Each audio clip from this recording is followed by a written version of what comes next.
మీ మోకాల నొప్పులకు ఎటువంటి సర్జరీ లేకుండా ఎపియాన్ పెయిన్ క్లినిక్ అందిస్తున్న అత్యాధునిక చికిత్స.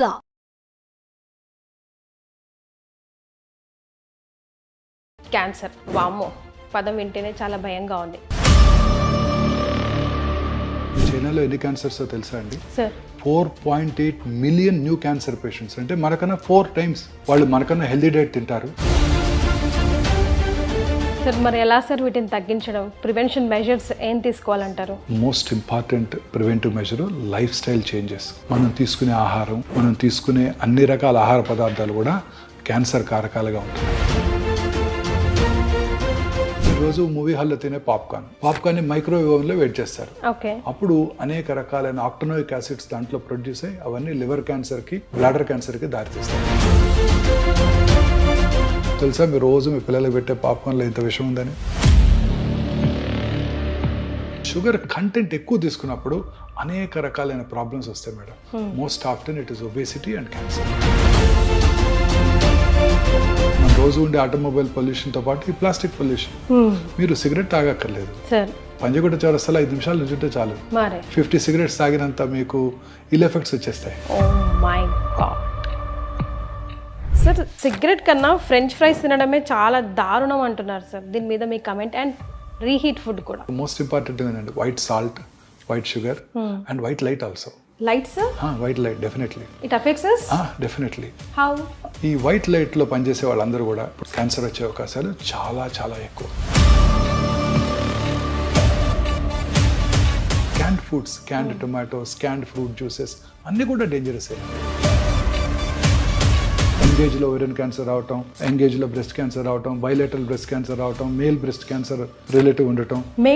మేల్ ఎస్ మెన్లో క్యాన్సర్ వస్తుంది breast cancer. Is it sir? Yes 100%. Hello everyone, మీరు చూస్తుంది సుమన్ టీవీ. నేను మీ కీర్తి. క్యాన్సర్, వామ్మో పదం వింటేనే చాలా భయంగా ఉంది. చాలా ప్రామినెంట్ అండ్ చాలా కామన్గా వినిపిస్తున్న డిజీజ్ అయిపోయింది. అండ్ స్పెషల్గా ఈ వీడియోలో మనము అసలు haves and have nots of cancer disease, అంటే చాలా రకాల ఇన్ఫర్మేషన్ మనకి ఇప్పుడు మార్కెట్లో కనిపిస్తూ ఉంది. ఇది తినాలి, ఇది తినకూడదు, ఇదే తినాలి, దీనివల్ల వస్తుంది, దానివల్ల వస్తుందని. ఈ వీడియో ద్వారా మీకు గన్ షాట్ ఆన్సర్ దొరుకుతుంది. బికాస్ నా ఎదురుగుండా కూర్చున్నారు ప్రముఖ ఆంకాలజిస్ట్ డాక్టర్ మోహన్ వంశీ గారు. నమస్తే సార్. నమస్తే అండి. Sir, as I just said, చాలా మోస్ట్ కామన్ డిసీజ్ అండ్ చాలా ప్రామినెంట్ అయిపోయింది. ఆఫ్టర్ కరోనాతో అసలు ఎక్కడో విన్న దాని గురించి చాలా తరచుగా వింటున్నట్టుగా అనిపిస్తుంది sir. Different types of cancer అయినప్పటికీ కూడా గ్రాస్లీ అండర్ రిపోర్టెడ్ అండి. డెఫినెట్గా మన population 1.453 billions. ICMR Indian council for medical research New Delhi వారి ఎస్టిమేట్ ప్రకారం సంవత్సరానికి 1.45 మిలియన్ క్యాన్సర్ కేసెస్ భారతదేశంలో డయాగ్నోస్ చేయబడుతున్నాయని అంచనా వేశారు వాళ్ళు. బట్ చైనాస్ పాపులేషన్ మన పాపులేషన్ కన్నా ఒక 200,000 తక్కువ, 1.422 బిలియన్స్. కానీ చైనాలో ఎన్ని క్యాన్సర్స్ తెలుసా అండి? 4.8 మిలియన్ న్యూ క్యాన్సర్ పేషెంట్స్. అంటే మనకన్నా 4 times వాళ్ళు మనకన్నా హెల్దీ డైట్ తింటారు, వాళ్ళ లాంజివిటీ ఎక్కువ, వాళ్ళు అసలు ఈ అర్బన్ ఏరియాస్ తక్కువ. ఇవన్నీ కూడా మనం చూసే క్యాండ్ ఫుడ్స్ ఏవి అక్కడ అవైలబుల్గా ఉండవు 80% ఆఫ్ చైనాలో. అయినప్పటికీ చైనాలో cancer incidence 4.8 million new cancer patients per annum. అలాగే యునైటెడ్ స్టేట్స్ పాపులేషన్ తీసుకుందాం, 340,000.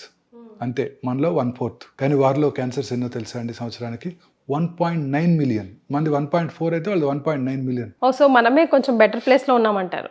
కాదు, మనం grossly under reported. Cancer is not a notifiable disease.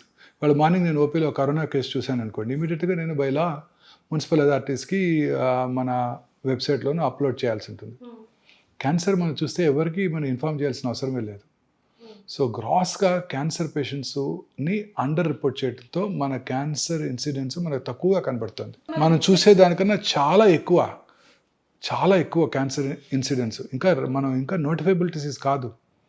Government కనుక పాపులేషన్ బేస్డ్ రిజిస్ట్రీస్ అన్ని చోట్ల ఎస్టాబ్లిష్ చేసినట్టయితే మనకు తెలుస్తుంది. హార్డ్లీ 5 పాపులేషన్ బేస్డ్ రిజిస్ట్రీసే మన ఇండియాలో ఉన్నాయి. వాటిని బట్టి వాళ్ళు they are taking them into account and telling that this is the probable incidence of cancer. Grossly under reported ma'am. ఇంకా మనం అనుకున్న దానికన్నా చాలా ఎక్కువ క్యాన్సర్ కేసెస్ భారతదేశంలో డయాగ్నోస్ చేయబడుతున్నాయి. లాంజివిటీ పెరుగుతోంది. భారతీయుల లాంజివిటీ సగటు ఆయుర్దాయం 70 సంవత్సరాలు దాటేసింది మెన్లోను, స్త్రీలలోను. క్యాన్సర్ ఇన్సిడెన్సే పెరుగుతుంది రోజు రోజుకి. సార్ మరి ఎలా సార్ వీటిని తగ్గించడం, ప్రివెన్షన్ మెజర్స్ ఏం తీసుకోవాలంటారు? Most important preventive measure life style changes. మనం తీసుకునే ఆహారం, మనం తీసుకునే అన్ని రకాల ఆహార పదార్థాలు కూడా క్యాన్సర్ కారకాలుగా ఉంటున్నాయి.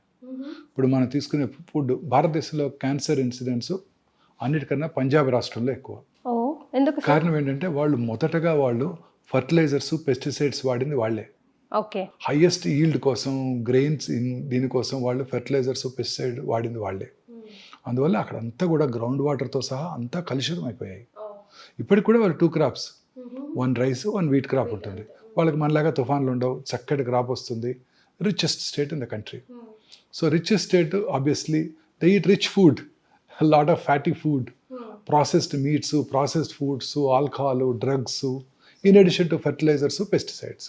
నో వండర్ పంజాబ్లో క్యాన్సర్ ఇన్సిడెన్స్ చాలా ఎక్కువగా ఉంది. సో ఈ ప్రాసెస్డ్ ఫుడ్స్ అన్నీ కూడాను హానికరం అండి. ఉదాహరణకి జస్ట్ సింపుల్ తీసుకుందామండి, మీరు రోజు మూవీ హాల్లో తినే పాప్కార్న్ని మైక్రోవేవ్ ఓవెన్లో వెయిట్ చేస్తారు. అప్పుడు అనేక రకాలైన ఆక్టనోయిక్ యాసిడ్స్ దాంట్లో ప్రొడ్యూస్ అయ్యి అవన్నీ లివర్ క్యాన్సర్కి, బ్లాడర్ క్యాన్సర్కి దారితీస్తాయి. తెలుసా మీ రోజు మీ పిల్లలకు పెట్టే పాప్కార్న్లో ఇంత విషయం ఉందని? లేదు సార్. మీరు రోజు కూల్ డ్రింక్స్ తాగేస్తుంటాం. ప్రపంచంలో అందరికన్నా ఎక్కువ కూల్ డ్రింక్స్ తాగేది మన దేశమే. యునైటెడ్ స్టేట్స్ కన్నా, యూరోప్ కన్నా ఎక్కువ తాగేస్తున్నాం కూల్ డ్రింక్స్. అన్ని కూల్ డ్రింక్స్లో కూడా మీరు ఎన్నో రిపోర్ట్స్ వచ్చాయి, దాంట్లో పెస్టిసైడ్స్ అవశేషాలు ఉన్నాయి, అన్ని రకాల అవశేషాలు ఉన్నాయి. అవే కాకుండా కూల్ డ్రింక్స్లో హై షుగరీ కంటెంట్ ఉంటుంది. ఈవెన్ డైట్ డ్రింక్స్లో కూడా షుగర్ కంటెంట్ ఎక్కువే ఉంటుంది. వీటన్నిటి వలన ఈ హై షుగర్, డెఫినెట్లీ షుగర్, చాలామంది అడుగుతుంటారు క్యాన్సర్ పేషెంట్స్ నన్ను, షుగర్ తీసుకుంటే క్యాన్సర్ పెరిగిపోతుందంట కదా, క్యాన్సర్ వచ్చిన వాళ్ళు షుగర్ తినకూడదంట కదా. అది కరెక్ట్ కాదు. అన్ని మితాహారం తీసుకోవాలి. ఎవ్రీథింగ్ ఇన్ మోడరేషన్ ఉండాలి. కానీ మోడరేషన్. మనకి కార్బోహైడ్రేట్ అవసరం, ప్రోటీన్ అవసరం, ఫ్యాట్ అవసరం, ఆయిల్ కూడా అవసరమే. సో ఈ షుగర్ కంటెంట్ ఎక్కువ తీసుకున్నప్పుడు అనేక రకాలైన ప్రాబ్లమ్స్ వస్తాయి madam. Most often it is obesity and cancer, in addition to cardiovascular diseases. చాలా కామన్గా చూస్తున్నామండి. సో ఈ కోలాస్ ఇవన్నీ కూడా మనం పూర్తిగా అవాయిడ్ చేయాల్సి ఉంటుందండి. ఈ కోలాస్ అన్ని కూడా అన్ని రకాల షుగరీ డ్రింక్స్. ఇప్పుడు పాప్కార్న్ అన్నారు కదా సార్, ప్రాబ్లం పాప్కార్న్ తోనా లేకపోతే ఓవెన్ లో చేయడం వల్ల? ఓవెన్లో చేయడం వల్ల. That's what we have to, because oven big no. అలాగే దిస్ నాన్ స్టిక్ ప్యాన్స్, వాటిలో ఉండే మనం దోశ వేసినప్పుడల్లా దాంట్లో ఉండే కెమికల్ మన దోశలోకి వస్తుంది, దోశతో పాటు మనకు వస్తుంది. స్లో పాయిజనింగ్ అన్ని రకాలుగా కూడా. మైక్రోవేవ్ ఓవెన్స్ మన చేతులతో మనం తింటూ పిల్లలకు పెట్టేస్తున్నాం. ప్లాస్టిక్ సెషెస్లో మనం స్టోర్ చేస్తున్నాము, ప్లాస్టిక్ కప్స్లో మనం తాగుతున్నాము కాఫీ.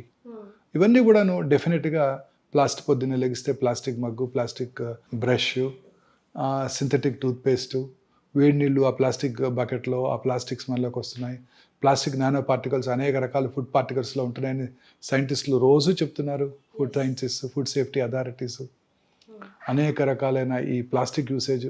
మార్నింగ్ లేవగానే కార్లోకి వెళ్ళగానే it's all full of plastic inside. మన సమ్మర్ హీట్లో ఆ ప్లాస్టిక్లో ఉన్న కొన్ని సబ్స్టెన్సెస్ ఎవాపరేట్ అయ్యి అవన్నీ టాక్సిక్ గ్యాసెస్ మనం రోజు ఇన్హేల్ చేస్తున్నాం. In addition to automobile pollution, మన రోజు ఉండే ఆటోమొబైల్ పొల్యూషన్తో పాటు ఈ plastic pollution.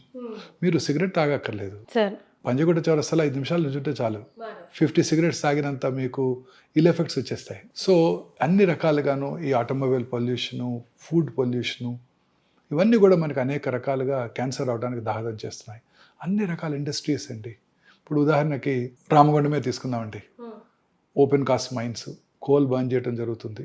Thermal power plant vicinity 1 kilometre ఉన్న వాళ్ళందరూ కూడా క్యాన్సర్ వచ్చే అవకాశాలు ఎక్కువ ఉంటాయండి. ఫర్టిలైజర్ ప్లాంట్, గ్రానైట్ కింద అండర్ గ్రౌండ్లో, ఇవన్నీ కూడాను క్యాన్సర్ కారటానికి దోహదం చేస్తున్నాయండి. సరే, ఇవన్నీ అవాయిడ్ చేయలేమే కదా మనం? అన్ని అవాయిడ్ చేయలేము. సో మరి ఇంకేం చేయాలి? స్లోగా అనేక దేశాలు వీటిని అన్నింటిని అవాయిడ్ చేస్తున్నాయండి. ఇప్పుడు మనం చేస్తున్నది, మన గవర్నమెంట్ కూడా is on the job that renewable energy. So ఇదంతా కూడాను అన్ని రకాల ఇన్సెంటివ్స్ ఇస్తున్నారు కదండి. సోలార్ ప్యానెల్స్ పెట్టుకుంటే ప్రతి హౌస్ మీద సోలార్ ప్యానెల్ పెట్టుకోవడానికి, సో దట్ ఫ్యూచర్లో థర్మల్ పవర్, అటామిక్ పవర్ పూర్తిగా అవాయిడ్ చేసుకోవడానికి, ఇవన్నీ కూడా మనకి యూస్ఫుల్ అవబోతున్నాయి. సార్, సిగరెట్ కన్నా ఫ్రెంచ్ ఫ్రైస్ తినడమే చాలా దారుణం అంటున్నారు సార్. దీని మీద మీ కమెంట్? అండ్ రీహీట్ ఫుడ్ కూడా. Yes, so reused oils, reheated foods, especially non vegetarian items, french fries, ఇవన్నీ కూడా డేంజరస్ అండి. I will just enumerate 7 white substances అండి. First one is white bread అంటే మైదాతో చేస్తారండి. ఇది వైట్ ఫ్లోర్ అంటే మైదానే. ఈ మైదా తయారీలో అనేక రకాలైన కెమికల్స్ వాడుతుంటారండి. ఆ కెమికల్స్ అన్నీ కూడా కార్సినోజెన్సే. అన్ని రకాల కెమికల్స్ కూడా కార్సినోజెన్సే. మైదా తయారీ అంతా కూడా కెమికల్ కార్సినోజన్స్. సార్ కానీ మనకన్నా వెస్టర్న్ కంట్రీసే కదా సార్ వైట్ ఫుడ్ మీద ఈ మైదా స్పెషల్ బ్రెడ్స్ మీద ఎక్కువ అందుకే కదండి అక్కడ క్యాన్సర్స్ చాలా ఎక్కువనే అంటారు. ఇప్పుడు చూసాం కదా యునైటెడ్ స్టేట్స్. మరి ఇప్పుడు వాళ్ళు ఎలా డెవలప్డ్ అయ్యారు, మనం ఇంకా అండర్ డెవలప్ ఎందుకున్నాము? That is different. వాళ్ళు తీసుకునే ఫుడ్ ఐటమ్ వల్లే వాళ్ళ క్యాన్సర్స్ ఎక్కువ వస్తున్నాయి. ఇప్పుడు మీకు యునైటెడ్ స్టేట్స్లో 300,000 పాపులేషన్కి 1.9 మిలియన్ క్యాన్సర్స్, చాలా ఎక్కువ కదండి. చాలా. అర్బనైజేషన్ పెరిగే కొద్దీ క్యాన్సర్ ఇన్సిడెన్స్ పెరిగిపోతుంది. సో ఈ white flour, white rice is ఆ స్టేపుల్ ఫుడ్. అవునండి, దాని దంపుడు బియ్యం తింటాం బెటర్. హ్యాండ్ పౌండ్ రైస్ ఇవి చాలా 100 రెట్లు బెటర్. మా చిన్నప్పుడు కూడా దంపుడు బియ్యమే అందుబాటులో ఉండేది. సో మీరు చూసుంటుంది పిల్లలు కాబట్టి. సో దంపుడు white rice, white pasta, white potatoes even definitely. మీరు చెప్పారు ఇప్పుడే మీరు ఫ్రెంచ్ ఫ్రైస్ అని, they are very dangerous. Potato is a simple carbohydrate. చాలా మంది చెప్తుంటారు పొటాటోని కాంప్లెక్స్ కార్బోహైడ్రేట్ చేయొచ్చు అంట.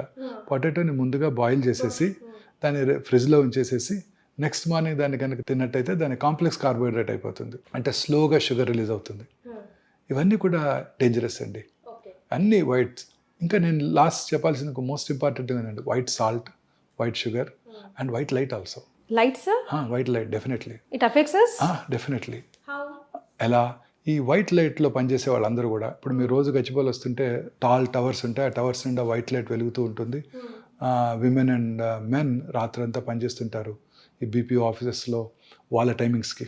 కరెక్ట్. సో వాళ్ళందరికీ కూడా క్యాన్సర్ వచ్చే అవకాశాలు చాలా చాలా ఎక్కువ. రాత్రిపూట మీరు ప్రశాంతంగా అర్లీగా భోజనం చేసేసి, మన పాత అలవాటు ప్రకారం సన్సెట్కి ముందే భోజనం చేసేసి చక్కగా 8కో 9కో పడుకొని నిద్రపోయి బెడ్ లైట్ కూడా పెట్టుకోకుండా, లైట్ వేసుకోకుండా పొద్దున్న 5 గంటల లెగిస్తే మీ క్యాన్సర్ వచ్చే అవకాశాలు సగానికి సగం తగ్గిపోతాయి. అలా కనుక మీరు పడుకుంటే 1 o'clock 2 o'clock మెలటోనిన్ అనే హార్మోన్ ఉత్పత్తి అవుతుందండి.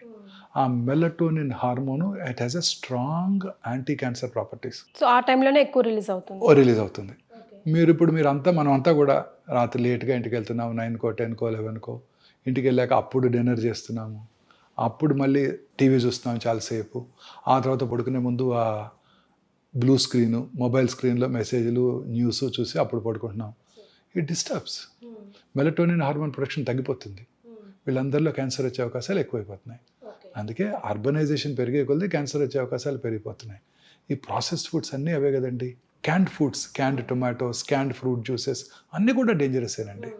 Fresh fruit juices, fresh fruits అవి కనుక తిన్నట్టయితే క్యాన్సర్స్ రాకుండా ఉంటాయి. సో మనం డెవలప్ అవుతున్నాము, అన్ని రెడీమేడ్ అని మనం అనుకుంటున్నాం, అన్ని చకచకా జరిగిపోతున్నాయి. పొద్దున్నే వాడే సీరియల్ దగ్గర నుంచి అన్నీ డేంజరసే. మీరు వాడే ఆ పామాయిల్ సీరియల్ ఓపెన్ చేసి చూడండి, మీ పిల్లలకు పెట్టే సీరియల్స్, దాని చాకోస్ ఇంకేవో చాలా అంటాం, అన్ని కూడా క్యాండే, అన్నీ క్యాండ్ ఫుడ్సే. సరే ఇప్పుడు మనం అసలు తినకూడదని చెప్పాం కదా, అసలు లైక్ ప్రివెంటివ్ మెజర్స్లో తినాల్సినవి ఏమైనా సజెస్ట్ చేయగలమా? డెఫినెట్గా అండి. ప్రతిదాన్ని స్వాప్ చేసుకోవటమే మనం.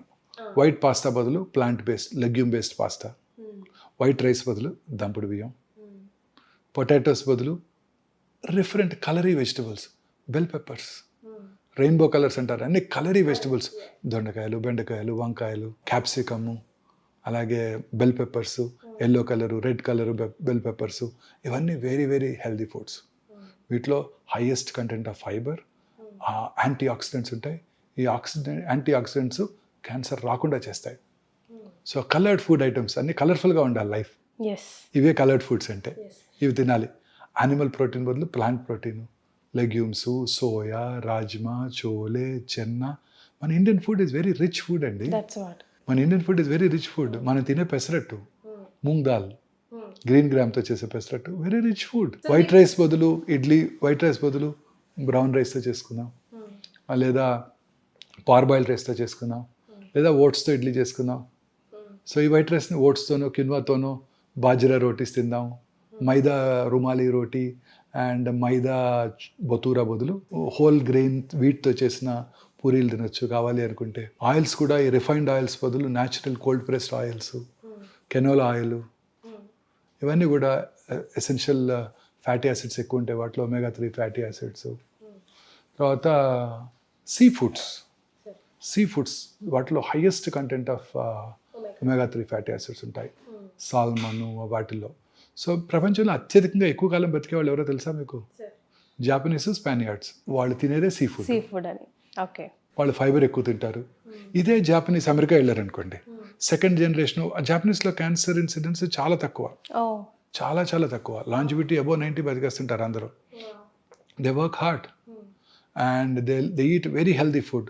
ఇదే జాపనీస్ అమెరికా వెళ్ళారనుకోండి, వాళ్ళ పిల్లల్లోనూ వాళ్ళ గ్రాండ్ చిల్డ్రన్ మళ్ళీ క్యాన్సర్ ఇన్సిడెన్స్ ర్యాపిడ్గా పెరిగిపోతుంది. So Nigerians suppose to very developed country once upon a time in ఆఫ్రికాలో. నైజీరియాలో incidence of colon cancer is 1/100,000 population. అదే న్యూయార్క్ సిటీలో 200/100,000 పాపులేషన్, 200 టైమ్స్ ఎక్కువ. ఇదే నైజీరియన్స్ అమెరికా వెళ్ళి సెటిల్ అయిపోయారు అనుకోండి, వాళ్ళలో మళ్ళీ ఆ క్యాన్సర్ ఇన్సిడెన్స్ కూడా ర్యాపిడ్గా పెరిగిపోతుంది. సో లైఫ్ స్టైల్ డిజార్డర్ అని క్లియర్గా కనిపిస్తుంది. అర్బనైజేషన్ పెరిగే కొలది క్యాన్సర్ ఇన్సిడెన్స్ ర్యాపిడ్గా పెరిగిపోతుంది.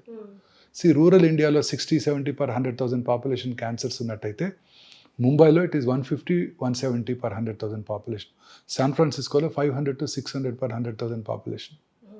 సో అర్బనైజేషన్ పెరిగే కొలది క్యాన్సర్ ఇన్సిడెన్స్ ర్యాపిడ్గా పెరిగిపోతుంది. అలాగే లాంజివిటీ పెరిగే కొలది కూడా క్యాన్సర్ ఇన్సిడెన్స్ పెరిగిపోతుంది. 80 సంవత్సరాల వయసు ఉన్న స్త్రీలు జూబిలీస్లో 100 మంది ఉన్నారనుకోండి, అందులో 10 మందికి బ్రెస్ట్ క్యాన్సర్ ఉంటుంది. 90 సంవత్సరాల వయసు ఉన్న స్త్రీలు జూబిలీస్లో 100 మంది ఉన్నారనుకోండి, వాళ్ళలో 16 మందికి బ్రెస్ట్ క్యాన్సర్ ఉంటుంది. సో ఇలా మన ఫుడ్ ఐటమ్స్ని మనం చేంజ్ చేసుకోవాలి. ఈ వైట్ రైస్ని బదులు ఇవి, వైట్ పాస్తా బదులు ప్లాంట్ బేస్డ్, మన ట్రెడిషనల్ ఫుడ్, మన గ్రాండ్ మదర్ తిన్న ఫుడ్ అన్నమాట.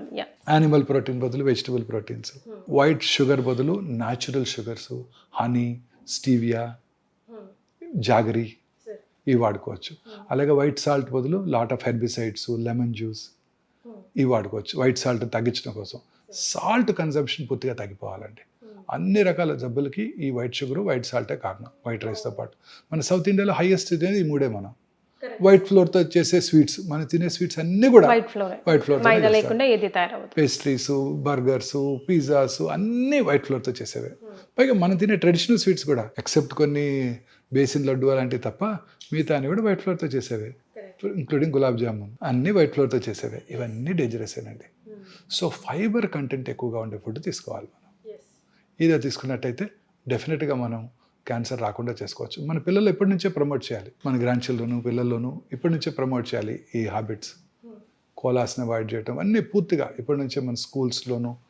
It should be an educational item. Cancer is go to an epidemic proportion now. Sir మన వీడియోస్ కింద కమెంట్ చేశారు సార్ ఒక క్వశ్చన్ అడగమని. ఆ క్వశ్చన్ మిమ్మల్ని అడగాలనుకుంటున్నాను. అంటే అసలు ఈ మధ్య సిమ్టమ్స్ లేకుండా అసలు చాలా వరకు కేసులు ఎక్కడో 100లో ఒకరికి ఇలా అవుతుందమ్మా అనుకునే కేసు ఏ సిమ్టమ్స్ లేకుండా, అసలు ఫర్ ఎగ్జాంపుల్ లివర్ క్యాన్సర్ తీసుకున్నాం అనుకోండి, దానికి పర్టికులర్ సిమ్టమ్స్ లేకపోతే పర్టికులర్ పేషెంట్కి సిగరెట్, ఆల్కహాల్ కన్సప్షన్ ఎక్కువ ఉంటే అందుకే వచ్చిందయ్యా బాబు నీకు క్యాన్సర్ అని.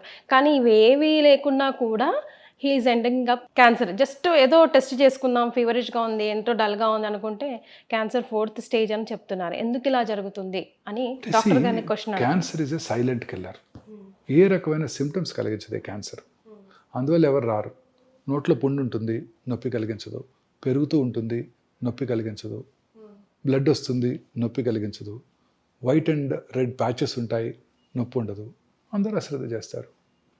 And commonly effects people belonging to poorer sections of the society. హాస్పిటల్లో రావాలంటే వాళ్ళకు ఒక నొప్పి ఏదో ఉంటే తప్ప రారు వాళ్ళు. దాంతో నెగ్లెక్ట్ అయిపోతున్నారు. హెడేక్ వస్తుంది బ్రెయిన్ ట్యూమర్స్లో. హెడేక్ అందరికీ వస్తుంది. నాకు కూడా ఒకరోజు ఎక్కువ పని చేస్తే హెడేక్ వస్తుంది. పేషెంట్స్ ఎక్కువ చికాకు పడితే హెడేక్ వస్తుంది. ఎక్కువ టైం పని చేసినా ఎవరికైనా హెడేక్ రావచ్చు. విజువల్ డిస్టర్బెన్సెస్ ఉంటే హెడేక్ రావచ్చు. సైనస్ డిస్టర్బెన్స్ ఉంటే హెడేక్ రావచ్చు.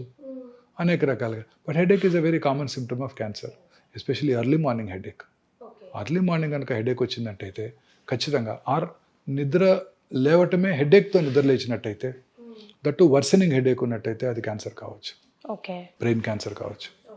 ఇలా అనేక రకాలైన సిమ్టమ్స్ మనం అశ్రద్ధ చేస్తాం. స్టమక్ క్యాన్సర్ ఉందనుకోండి, జస్ట్ పొట్టలో గ్యాస్ ఉన్నట్టు ఉంటుంది. చాలామందికి ఉంటుంది. చాలామంది పేషెంట్ చెప్తారు, నాకు చాలా గ్యాస్ అండి డాక్టర్ గారు, ఈ ఫుడ్ తింటే నాకు గ్యాస్ అండి, ఈ ట్యాబ్లెట్ నేను రోజు గ్యాస్ ట్యాబ్లెట్ వేసుకుంటానని చెప్తారు.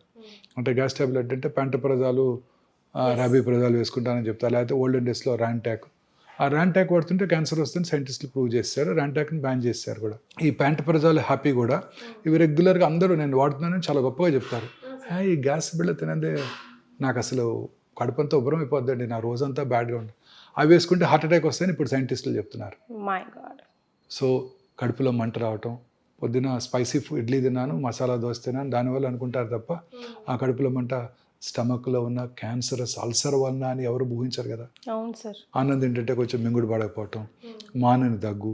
స్మోకర్స్లో మానని దగ్గు ప్రతి సంవత్సరం ఉంటానే ఉంటుంది. లాస్ట్ ఇయర్ ఇలానే ఉంటుంది. డాక్టర్ దగ్గరికి వెళ్ళాను, స్కాన్ కూడా చేశారు, ఏమీ లేదన్నారు. ఇప్పుడు కూడా అదే అయి ఉంటుంది, స్మోకర్స్ కాఫ్ అనుకుంటారే తప్ప లాస్ట్ ఇయర్ క్యాన్సర్ కాకపోవచ్చు, ఇప్పుడు క్యాన్సర్ అని వాళ్ళు అనుకోరు కదండి. సో ఇవన్నీ కూడాను వార్నింగ్ సిగ్నల్స్.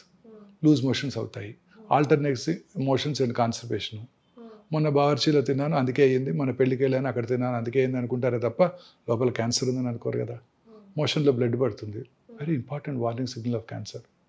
నేను కూడా ఈ సిమ్టమ్స్ చెప్పాక ఆయన రాశారు, ఇవన్నీ రోజు చూస్తూనే ఉంటాం కదా, మరి క్యాన్సర్ని ఎలా డిఫరెన్షియేట్ చేస్తాం? సిమ్టమ్స్ పర్సిస్ట్ అవుతున్నట్టయితే మినిమం సార్ అంటే అలా అని కాదు, కంటిన్యూస్గా బ్లడ్ వస్తుంది, ప్రతిరోజు వస్తుంది బ్లడ్, లూజ్ మోషన్స్ అవుతున్నాయి, రోజు ఒకసారి మోషన్కి వెళ్ళేవాడిని ఇప్పుడు 4 సార్లు వెళ్ళాల్సి వస్తుంది, ఒకరోజు కాన్స్టిపేషన్ వస్తుంది, ఒకరోజు టక్టక 4 మోషన్స్ అయిపోతున్నాయి, మోషన్లో బంకపడుతుంది, బ్లడ్ వస్తుంది, ఆఫుల్ స్మెల్ వస్తుంది. Important warning signal of cancer. Any deviation from our routine habits, మలమూత్ర విసర్జన అలవాట్లో మార్పు రావటం, అలాగే క్యాలిబర్ ఆఫ్ ద స్టూల్ తగ్గింది, స్టూల్ ఒక ఈ సైజులో వస్తుంది, క్యాలిబర్ తగ్గి టూత్ పేస్ట్ లాగా బయటకు వస్తుంది, there could be an obstructing rectal cancer. Rectal tumour ఉన్నప్పుడు ఫీలింగ్ ఆఫ్ ఇన్కంప్లీట్ ఎవాక్యుయేషన్. మీరు మోషన్ ఫ్రీగా ఒకరోజు పాస్ చేశారనుకోండి పొద్దున్నే, you will have some very good satisfactory feeling ఉంటుంది కదా, చాలా హ్యాపీ ఫీల్ అవుతావు. మోషన్ ఫ్రీగా పాస్ చేసిన ఆ ఫీలింగ్ లేదు, లోపల ఇంకా మోషన్ ఉన్నట్టుంది. That is a very important warning signal of rectal cancer. అంటే ఆ ట్యూమర్ మన బ్రెయిన్ ట్యూమర్ని మోషన్గా పర్సీవ్ చేస్తుంది. ట్యూమర్ ఉంది రెక్టంలో, what does brain think? Brain doesn't know whether it's a tumour or a motion, solid motion. It still thinks there is some motion inside. ఆ ఖాళీ అనే ఫీలింగ్ బ్రెయిన్కి రాదు. అలాగే feeling of foreign body sensation in the throat, ఏదో foreign body ఉంది, మింగాము, ఇంకా కూడా అట్లే ఉంది. That is a very important warning signal of hypopharyngeal cancer. Okay. Voice disturbances, బొంగురు పోవటం, స్మోకరు బొంగురు పోయింది, కోల్డ్ వచ్చింది బొంగురు పోయింది. మొన్నే ఒక ఇంజనీరింగ్ కాలేజ్ ప్రొఫెసర్ చూశాను, ఇలా హోర్స్నెస్ వచ్చింది, టీచర్ ఆయన ప్రొఫెసర్ గారు హోర్స్నెస్ రాగానే ఈఎన్టీ సర్జన్ దగ్గరికి వెళ్ళారు. ఈఎన్టీ సర్జన్ గారు పరీక్ష చేసి యాంటీబయాటిక్స్ ఇచ్చారు, కొంచెం రిలీఫ్ ఉండింది, ఈ వాజ్ హ్యాపీ. మళ్ళీ 1 వీక్ తర్వాత మళ్ళీ అలానే వచ్చింది, మళ్ళీ డాక్టర్ దగ్గరికి ఎందుకు వెళ్ళాలి, ఆయన వేసుకున్నాడు అదే మందులు. అట్లా 4 మళ్ళీ ఈసారి మళ్ళీ ఇంకా ఉండింది, ఈ డాక్టర్ గారి మెడిసిన్ మనకు పడలేదని ఇంకో డాక్టర్ దగ్గరికి వెళ్ళారు. ఆ డాక్టర్ గారు ఏం చేస్తారు, మళ్ళీ ఫస్ట్ కదా ఆయనకి, మళ్ళీ ఆయన ఇంకో యాంటీబయాటిక్ పెట్టారు. అలా ఒక 4 వారాలు 5 వారాలు డిలే అయిపోయింది. స్టేజ్ 1 క్యాన్సర్ స్టేజ్ 3 అయిపోయింది. నేను మొత్తం వాయిస్ బాక్సే తీయాల్సి వచ్చింది ఆయనకి. చాలా కామన్ ప్రాబ్లం ఇండియాలో ఇది. ఒక డాక్టర్ గారు మందులు ఇచ్చినాక తగ్గపోతే వేరే డాక్టర్ దగ్గరికి వెళ్ళిపోతాం, అది చాలా కరెక్ట్ కాదు. కానీ అంత తొందరగా క్యాన్సర్ అనుకోం కదా. అదే డాక్టర్ దగ్గరికి వెళ్ళుంటే ఆయన ఏమనుకునేవారు, నేను యాంటీబయాటిక్స్ ఇచ్చాను అయినా తగ్గలేదు అంటే లోపలేదో మిస్ అవుతున్నాను, ఎండోస్కోపీ చేసి చూద్దాం అని అనుకునేవారు. ఎండోస్కోపీ చేసి ఉండేవారు, పట్టుకునేవాళ్ళు, అట్లీస్ట్ ఫస్ట్ స్టేజ్లో బయటపడేది. ఇది చాలా కామన్ ప్రాబ్లం అండి ఇండియాలో. ఇది మనం ఒక టెస్ట్ చేసామనుకోండి, కమర్షియల్ డాక్టర్ గారు అనుకుంటారు. ఈ మధ్య నాకు ఒక మంచి ఇన్సిడెంట్ జరిగింది, నాకు బాగా తెలిసిన ఆయన, కొంచెం స్టమక్ క్యాన్సర్, లేట్గా వచ్చారు. ఏంటండి నేను మీకు తెలుసు కదా, ఏంటి సిమ్టమ్స్ అన్నీ మనకి ఆబ్వియస్గా ఉన్నాయి కదా, ఎందుకు లేట్గా వచ్చారన్న. I was very unhappy and I was very angry. లేదండి నేను గ్యాస్ట్రోఎంట్రాలజిస్ట్ని విజిట్ చేస్తూనే ఉన్నాను, వాళ్ళు పట్టుకోలేదన్నాడు. చూశాను ఆ గ్యాస్ట్రోఎంట్రాలజిస్ట్ ఎవరంటే నా క్లోజ్ ఫ్రెండ్. సరే వెళ్ళిపోయినాక ఆయన ఫోన్ చేశాను, బ్రదర్ ఇలా నేను తిట్టుకుంటున్నాడు ఇప్పుడు అని. Immediately he told me, good nothing to worry. ఏమన్నాను, నేను ఓపీకి వచ్చేసరికి 20 మంది ఉంటారు, ప్రతివాడు ఒకటే కంప్లైంట్, గ్యాస్, కడుపులో మంట. వచ్చిన ప్రతి వారికి నేను ఎండోస్కోపీ చేశానంటే డాక్టర్ గారు పక్కా కమర్షియల్, గొట్టం వేసి 3,000 తీసుకున్నారంటాడు. సో ఫస్ట్ మెడిసిన్స్ రాస్తాను, తగ్గలేదు, రెండోసారి వస్తారు, మార్చి రాస్తాను, ఇంకా తగ్గలేదంటే అప్పుడు ఎండోస్కోప్ వేస్తాను. మనకి ఎంత అనుమానంగా ఉన్నా ఒక టెస్ట్ రాయాలంటే భయంగా ఉంటుంది. ఈ trust between doctor and patients has gone. Why is that happening sir now it is? కానీ చాలా చోట్ల కూడా ఇది ఒక నిజంగా please accept sir. See madam, there are black sheep everywhere, పాలిటీషియన్స్లో కానీ, డాక్టర్స్లో కానీ, లాయర్స్లో కానివ్వండి, జర్నలిస్ట్లో కానివ్వండి. So health is something which you can't afford to mistake. ఒక్క టెస్ట్ ఎక్స్ట్రా రాయాలంటే భయంగా ఉంటుంది, చాలాసేపు కన్విన్స్ చేసి రాయాల్సి వస్తుంది, ఎంతో కన్విన్స్ చేసి రాయాల్సి వస్తుంది. అంటే పేషెంట్స్ దగ్గర కూడా ఇన్సూరెన్స్ లేదు, ఓన్గా పే చేసుకోవాలి, medical cost are going up very very high. All these machines అండి what we import cost us in millions. The Petamar, what we brought for the first time, it costed us $4 million, 32 crores. On top of it, 38% customs tax కట్టాలి గవర్నమెంట్కి. ఇక్కడికి రావాలంటే ఆ machine ఇండియాకి రావాలంటే they are prohibitively expensive. మీరంతా కూడా పిల్లలంతా కూడా మీరు 50 to 1 crore ఇన్సూర్ చేసుకోవాలి. రాబోయే మెడిసిన్స్ అంతా కూడా ఇదే కాస్ట్లీ ఉండిపోతున్నాయండి. అంకాలజీలో కాదు, మిగతా వాటిలో కూడా అన్నీ కూడా మోనోక్లోనల్ యాంటీబాడీస్ వచ్చేస్తున్నాయి, టార్గెటెడ్ థెరపీస్ వస్తున్నాయి. They are prohibitively expensive beyond the reach of a rich man, common man కాదు. అండ్ అవన్నీ కూడా మనం ఇంపోర్ట్ చేసుకోవాలి. వాటికి పేటెంట్ లాస్ అప్లై అవుతాయి. మనం India is a signatory to patents treaty that to protect intellectual property rights. దాన్ని గ్యాట్ ట్రీటీ అంటారు, general agreement on trade and tariff. 94లో సైన్ చేసాం ఇండియా. సార్ సో అందువల్ల ఆ మాలిక్యూల్స్ని మనం తయారు చేయకూడదు. సో ఫస్ట్ 10-15 years వాళ్ళు ఎంతకి వాళ్ళు ఇస్తే అంత కొనుక్కోవడమే మనం. సో అందువలన ఈ హెల్త్ కేర్ కాస్ట్ బాగా పెరిగిపోతున్నాయి అన్నమాట. సో అలాగే క్యాన్సర్లో కూడా ఇంకా అనేక రకాలైన మనకి ప్రివెంటివ్ మెజర్స్ ఉన్నాయండి క్యాన్సర్లో. లైఫ్ స్టైల్ ఫ్యాక్టర్సే కాకుండా ఇంకా చాలా ఉన్నాయండి. ఫర్ ఎగ్జాంపుల్ అందులో ముఖ్యమైనది జెనెటిక్ ఫ్యాక్టర్స్. యాంజెలినా జోలీ పేరు విన్నారు కదా, మిస్ యాంజెలినా జోలీ. 2011లోనే అంటే 13 years బ్యాక్ వారు 2 బ్రెస్ట్లు 2 ovaries తీయించేసుకున్నారు. She was positive for BRCA1 BRCA2 mutations, gene mutations positive ఉండబట్టి. ఏ ఏజ్లో చేసుకోవాలి సార్ అట్లా టెస్ట్లు మనం? అదే దానికి డెఫినెటివ్ ఇండికేషన్స్ ఉన్నాయి. Hereditary breast ovarian cancer syndrome, ఆ 2 పాజిటివ్ ఉంటే 100% బ్రెస్ట్ క్యాన్సర్ వస్తుంది, 90% ఓవేరియన్ క్యాన్సర్ వస్తుంది. సో ముందే తీయించేసుకున్నారు. దట్స్ బెటర్ అంటారా sir? Suggestible. That is called risk reduction surgeries. So చాలామంది స్త్రీల్లో ఎర్లీ ఏజ్లో బ్రెస్ట్ క్యాన్సర్ వచ్చినప్పుడు, ఓవేరియన్ క్యాన్సర్ వచ్చినప్పుడు వాళ్ళు జెనెటిక్ టెస్టింగ్ ఇండియాలో ఇప్పుడు అవైలబుల్గా ఉంది. ఒకప్పుడు 3.5 లక్షలు ఉండేది, ఇప్పుడు 7-8 వేలకు చేసేస్తున్నారు. చేయించుకోవడం ద్వారా ఆ క్యాన్సర్ అవటాన్ని, ఈ జన్యుపరమైన మ్యూటేషన్ ఈ స్త్రీలో ఉందా లేదా తెలిసిపోతుంది. తద్వారా మనం రిస్క్ రిడక్షన్ సర్జరీ చేసుకోవడం ద్వారా క్యాన్సర్ రాకుండా చేసుకోవచ్చు. అసలు ఎలా తెలుసుకోవాలి సార్ మన జీన్లో ఉందా లేదా? Blood test.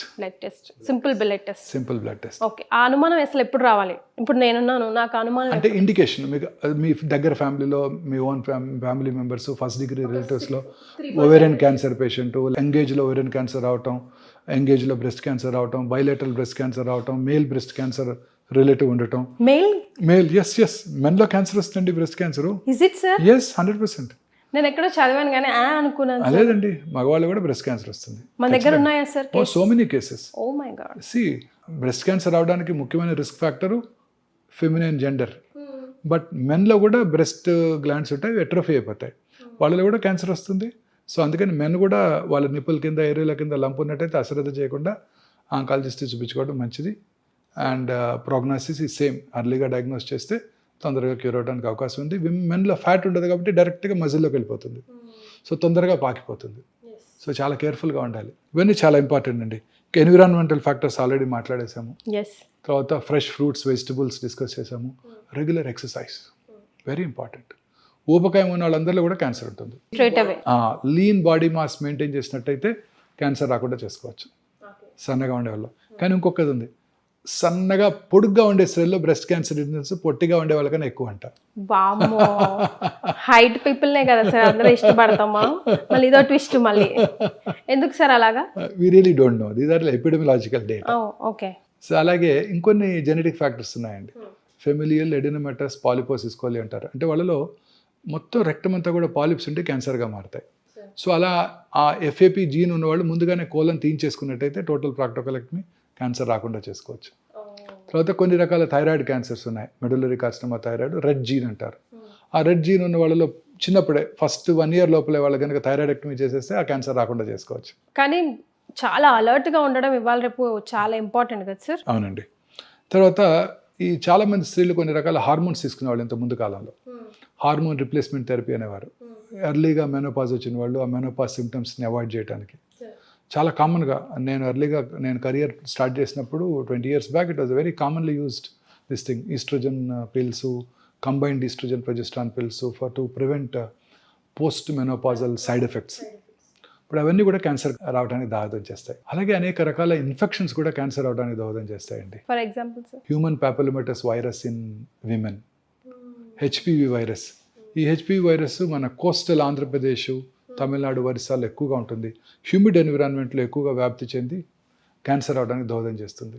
సో దానికి వ్యాక్సిన్ కనుక వేయించుకున్నట్టయితే ఆ క్యాన్సర్ రాకుండా చేసుకోవచ్చు. ఓ సో ఇప్పుడు వ్యాక్సిన్స్ తీసుకోవచ్చా సార్? ఈ క్యాన్సర్కి, సర్వైకల్ క్యాన్సర్కి పిల్లలందరూ 10 ఏళ్ళు రాగానే ఫస్ట్ ఆ వ్యాక్సిన్ ఇచ్చేసినట్టయితే 10 ఇయర్స్కి 10 ఇయర్స్కి స్మాల్ పాక్స్ని, పోలియోని ఎట్లా ఎరాడికేట్ చేసామో ఈ క్యాన్సర్ని కూడా మనం ఎరాడికేట్ చేసుకోవచ్చు. పెళ్ళైన వాళ్ళు కూడా తీసుకోవచ్చు, బట్ ముందుగా లేదని టెస్ట్ చేసుకోవాలి. 1 ఇయర్ పాటు ప్రెగ్నెన్సీ అవాయిడ్ చేయాలి. 45 ఇయర్స్ లోపల అందరిని కూడా నా government recommends vaccine. Okay for cervical cancer. అలాగే హెపటైటిస్ బి వైరస్, ఆ వైరస్ ఇన్ఫెక్షన్ ఉన్న వాళ్ళలో సిరాసిస్, పోర్టల్ హైపర్టెన్షన్ వచ్చి వాళ్ళలో కూడా లివర్ సెల్ క్యాన్సర్ వచ్చే అవకాశాలు ఎక్కువ ఉంటాయి. సో అందుకని ఇప్పుడు కోర్స్ మన యూనివర్సల్ ఇమ్యునైజేషన్ ప్రోగ్రాంలో ఇప్పుడున్న పిల్లలందరికీ హెపటైటిస్ వైరస్ వ్యాక్సిన్ ఇచ్చేస్తున్నారు ఓకే రొటీన్గా. పిల్లలందరికీ మన పీడియాట్రిషియన్స్ గవర్నమెంట్ హాస్పిటల్స్లో ఫ్రీగా కూడా ఇస్తున్నారు. తర్వాత ఇంకొకటి ఎప్స్టీన్ బార్ వైరస్ అని ఉంది, నార్త్ ఆఫ్రికాలో చాలా కామన్ ఇది. వాళ్ళలో లింఫోమాస్ వచ్చే అవకాశాలు ఎక్కువ ఉంటాయి. హెచ్ఐవి ఉన్న వాళ్ళందరికీ కూడా క్యాన్సర్ వస్తుంది. అదే గిఫ్ట్ అంటే మళ్ళీ ఇంకో గిఫ్ట్ ఫాలో సార్. హెచ్ఐవి ఉన్న వాళ్ళందరూ క్యూర్ అయిపోతుంది. ఇప్పుడు హెచ్ఐవికి ఎఫెక్టివ్ ఎఫిషియంట్ మేనేజ్మెంట్ వచ్చేసింది. ఆ లాంగ్ టర్మ్ హెచ్ఐవి ఉన్న వాళ్ళలో ఇమ్యూనో డెఫిషియన్సీ ఉంటుందండి. ఇమ్యూనో డెఫిషియన్సీ ఉన్న వాళ్ళలో క్యాన్సర్స్ వస్తాయి. మన బాడీలో రెగ్యులర్గా మ్యూటేషన్స్ జరుగుతుంటాయండి. ఆ మ్యూటేషన్స్ కొన్ని క్యాన్సర్కి లీడ్ చేస్తాయి. But body has its own innate capacity to break that chain. అంటే ఆ మ్యూటేషన్ జరిగినప్పుడు ఆ మ్యూటేషన్ని నల్లిఫై చేసే ఎఫెక్ట్ మన బాడీకి ఉంటుంది. ఆ ఎఫెక్ట్నే మనం ఇమ్యూనిటీ అంటాం కలోక్యల్గా, రోగ నిరోధక శక్తి అంటాం తెలుగులో. ఈ ఇమ్యూనిటీ బాగున్నప్పుడు కరోనా రాదు, క్యాన్సర్ రాదు, కరోనరీ ఆర్టరీ డిసీజ్ రాదు, సెరిబ్రోవాస్కులర్ యాక్సిడెంట్ కూడా రాదు. ఈ ఇమ్యూనిటీ బాగుండాలి. ఈ హెచ్ఐవి ఉన్న వాళ్ళ దగ్గరికి ఇమ్యూనిటీ తగ్గిపోతుంది.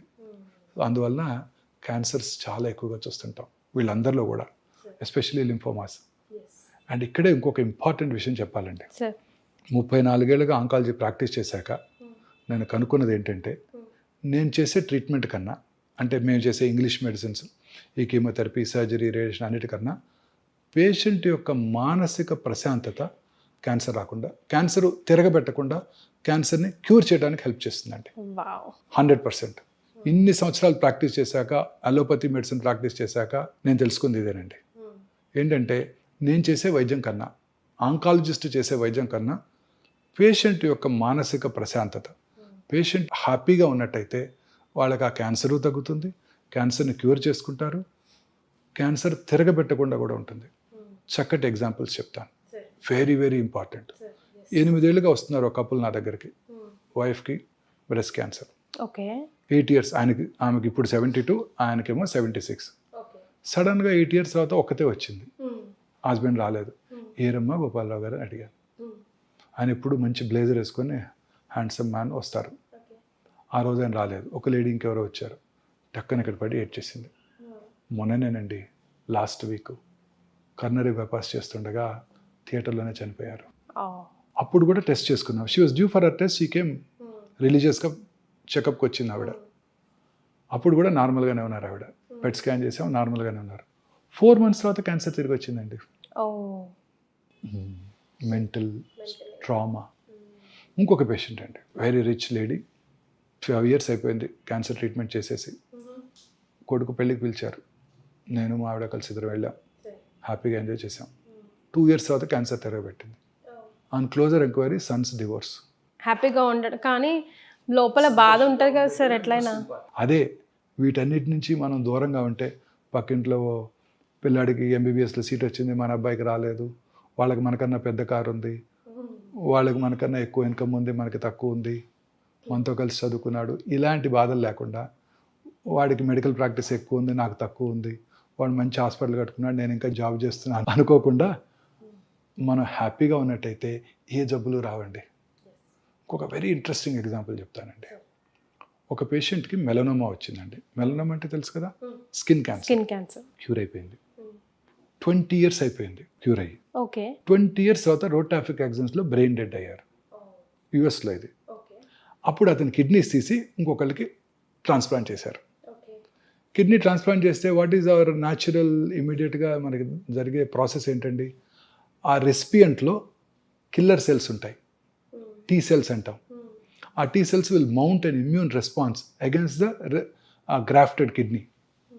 ట్రాన్స్ప్లాంటెడ్ కిడ్నీ మీద ఎఫెక్ట్ చూపించి ఆ కిడ్నీని పుష్ చేసేస్తాయి. అందుకని ప్రతి ట్రాన్స్ప్లాంట్ పేషెంట్కి కూడా ఇమ్యూనో సప్రెసివ్ థెరపీ ఇస్తారు. కిడ్నీ ట్రాన్స్ప్లాంట్ చేసుకొనివ్వండి, హార్ట్ ట్రాన్స్ప్లాంట్ చేసుకొనివ్వండి, లివర్ ట్రాన్స్ప్లాంట్ చేసుకొనివ్వండి, వాళ్ళందరికీ కూడా ఇమ్యూనోసప్రెసివ్ థెరపీ ఇస్తారు. ఇమ్యూనోసప్రెసివ్ థెరపీ ఇచ్చినప్పుడు ఇమ్యూనిటీ తగ్గుతుంది కదా. ఇమ్యూనిటీ తగ్గినప్పుడు ఈ రెసిపియంట్కి మెలనోమా వచ్చింది. అంటే 20 ఏళ్ళుగా ఈ మెలనోమా కణాలు, స్కిన్ క్యాన్సర్ కణాలు కిడ్నీలో ఉన్నాయి. ఈయనకి ట్రాన్స్ప్లాంట్ చేసినప్పుడు ఇమ్యూనోసప్రెసివ్ థెరపీ ఇచ్చినప్పుడు ఆయనకి మెలనోమా వచ్చింది. అంటే immunity plays a very major role అండి. ఇప్పుడు ఇమ్యూనోథెరపీ అనేది వెరీ ఎక్స్పెన్సివ్ మెడిసిన్. ఇమ్యూనోథెరపీ ఏం చేస్తుందంటే ఈ మన టీ సెల్స్ అని చెప్పాను ఇందాక, కిల్లర్ సెల్స్, అవి మన బాడీలోకి వైరస్ వచ్చినా, బ్యాక్టీరియా వచ్చినా, క్యాన్సర్ కణం వచ్చినా, లేదా ఒక ఆర్గాన్ని ట్రాన్స్ప్లాంట్ చేయించుకున్నా, అవి they mount a response and try to kill that. Okay. Cancer is very smart. Cancer cells are much smarter than scientist. అవేం చేస్తాయి, ఈ కిల్లర్ సెల్స్ని బ్లాక్ చేస్తాయి. ఇమ్యూనోథెరపీ ఏం చేస్తుందంటే మాస్క్ చేస్తాయి, వీటిని అన్మాస్క్ చేస్తుంది. అంటే ఏ రిసెప్టార్స్లో అయితే క్యాన్సర్ సెల్ వెళ్ళి కూర్చుంటుందో అక్కడ ఇమ్యూనోథెరపీ ఉండి టీ సెల్స్ని యాక్టివ్గా ఉండేటట్టు చేస్తాయి. ఆ టీ సెల్స్ వెళ్ళి ఆ క్యాన్సర్ని కిల్ చేస్తాయి. టీ సెల్స్ యాక్టివేట్ అవ్వాలంటే ఏం చేయాలి? ఇమ్యూనోథెరపీ ఒకటే కాదు, మన న్యాచురల్ ఇమ్యూనోథెరపీ. సంతోషంగా ఉండటం, మానసికంగా ప్రశాంతంగా ఉండటం, చక్కగా నిద్రపోవటం. Sleep is a very important immune booster. కానీ ఈ మధ్య చాలా కేసెస్ ఉన్నాయి సార్, స్లీప్ డిసార్డర్, పిల్లల్లో పెద్దల్లో అందరిలో కూడా. రోజుకి 7-8 గంటలు కనుక ప్రశాంతంగా నిద్రపోతే ఏ జబ్బులు రావండి. ఆ రోజంతా కూడా తర్వాత హ్యాపీగా ఉంటే కరోనా రాదు, కరోనరీ ఆర్టరీ డిసీజ్ రాదు, సెర్బ్రోవాస్కులర్ యాక్సిడెంట్ రాదు, క్యాన్సర్ కూడా రాదు, ఏది రాదు. సో ఇవి చాలా ఇంపార్టెంట్. మానసిక ఆందోళన, తర్వాత స్ట్రెస్ మేనేజ్మెంట్, రెగ్యులర్ ఎక్సర్సైజెస్, ఇవన్నీ. తర్వాత ఈ ఇండస్ట్రియల్ పొల్యూషన్ అండి, aluminium industry, rubber industry, dye industry, batteries, nickel cadmium batteries, uranium, మొన్న యురేనియం మైనింగ్ని ఆంధ్రప్రదేశ్లో అడ్డుకున్నారు. ఇవన్నీ కూడాను టాక్సిన్స్ ఏనండి. రెగ్యులర్గా బార్బర్స్ రోజు ఒక 2-3 డై వేశారనుకోండి, అది కూడా టాక్సిటీ. వాళ్ళు ఇన్హేల్ చేస్తారు కదా. ఫార్మాస్యూటికల్ ఇండస్ట్రీ అండి, తెలియకుండా వాళ్ళు ఇన్హేల్ చేస్తారు, ఏరోసాల్ ఎఫెక్ట్ అంటాం. వాళ్ళు ఇన్హేల్ చేస్తారు. ఇన్హేల్ చేసినప్పుడు లాంగ్ టర్మ్, ఇప్పుడు నేను మేనేజరియల్ పొజిషన్లో ఉన్నాను, నేను ఇప్పుడు ఆఫీస్లో కూర్చుంటాను, బట్ 10 ఏళ్ల క్రితం నేను ఎక్స్పోజ్ అయ్యాను పారాసెటమాల్కో దేనికో ఏదో ఒక మెడిసిన్కి. I'm seeing so many patients now. అందరూ 50-60స్లో టాప్ మేనేజరియల్ పొజిషన్లో ఉన్న ఫార్మాస్యూటికల్లో కంపెనీస్లో పనిచేసే ఎగ్జిక్యూటివ్స్, మేనేజర్స్, అందరిలో ఇప్పుడు చాలా మందిలో క్యాన్సర్ చూస్తున్నానండి. ఇప్పుడు ఎక్కడ పనిచేసామంటే అది ఫలానా pharmaceutical industry. Hyderabad is the world capital of pharmaceutical industry. So no wonder we are getting so many patients from this pharmaceutical companies. తర్వాత sun exposure is very important for us.